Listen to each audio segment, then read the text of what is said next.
comes to skiing. You need to make sure that you have all the right things, and you need to make sure that you're in shape. Getting in shape is one of the most important things for skiing.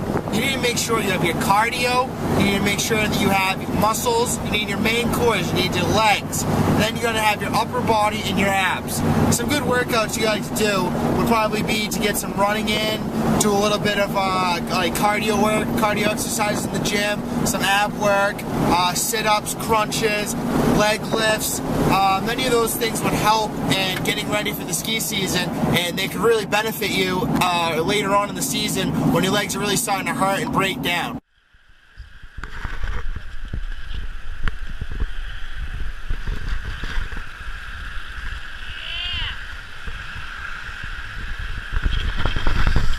Here we are doing a little training session, you know, day 2 training here. We're doing a little bit of one ski on the hill.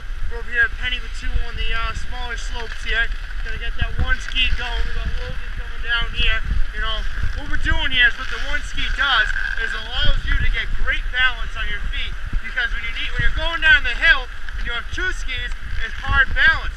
And then when you got the easier balance, then when you got the one ski, it makes it that much harder. So what we're working on here is working on that inside edge, and what makes it hard for us is that outside edge, because you're really leaning out and you don't got this other ski to guide you.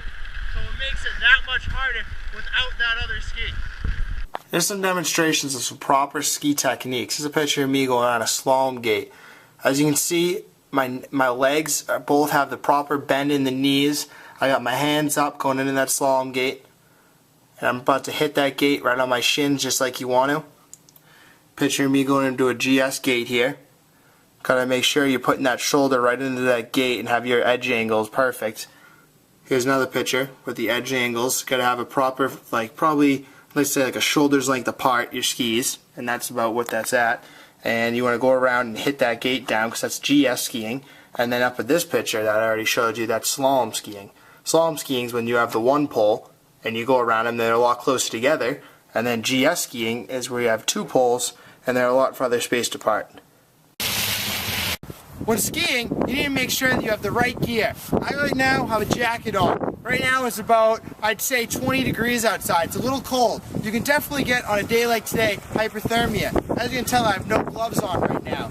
On days like this, you probably should have gloves on. Say you're skiing, you're doing long days, you need to make sure you have those gloves on to keep those hands warm, and along with keeping your core warm. Because when your core's warm, your whole body's warm. When it comes to ski racing, you gotta deal with the weather. You gotta make sure you have the proper outerwear. Today, it's a very cold day. I think we're hitting negative temperatures. You need to make sure you have all the right gear. Gloves, jacket, pants, boots, socks, all the things you need to be able to ski. If you don't have these, along with the helmet, goggles, and you gotta make sure that you have warm equipment and the right equipment. Like today, I don't have a neck gaiter. I'm a little cold. I should have a neck gaiter. That would make the day that much better. But you know, it's all about having the right equipment, being in the right place at the right time, and when you're too cold, make sure to go inside. Just came into the lodge after skiing. It was a nice cold night at Gunstock. As you can see, I'm very cold people. My feet here are a little bit white, and you gotta worry about that hypothermia. Because nights like this, I think the temps down to about negative 2 degrees here at Gunstock. So you gotta make sure you have proper footwear, gotta make sure you have the right socks, and make sure your boots fit you properly. Because if you don't have the right size boot, if it's too small, you're gonna get poor circulation in your foot, which is not good.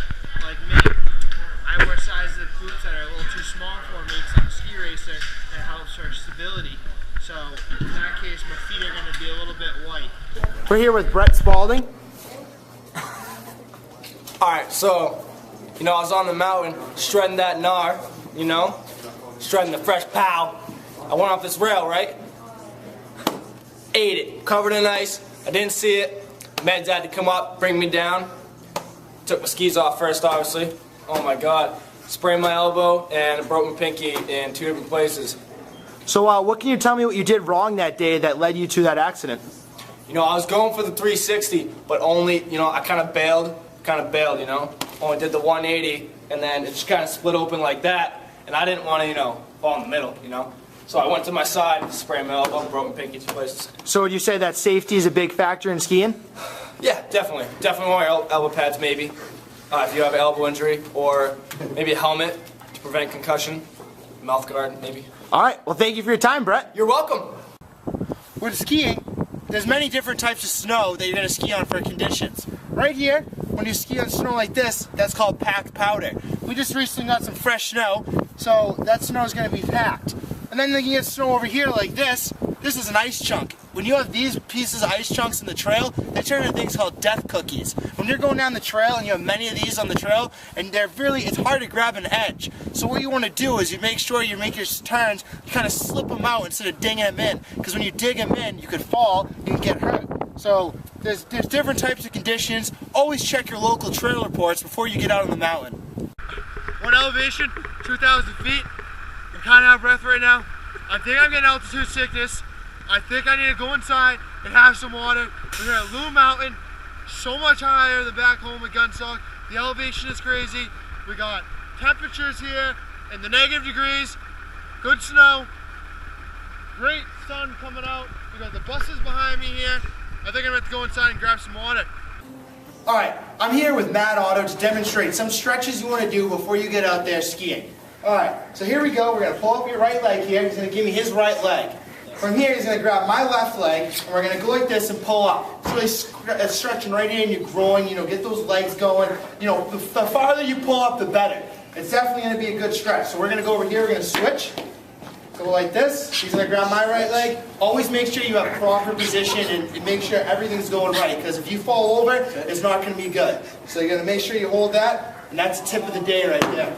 I'd also like to put a big shout out there to Miss Petroni. She's done a great job with helping us in these senior projects and getting us along with this year and helping us to graduation.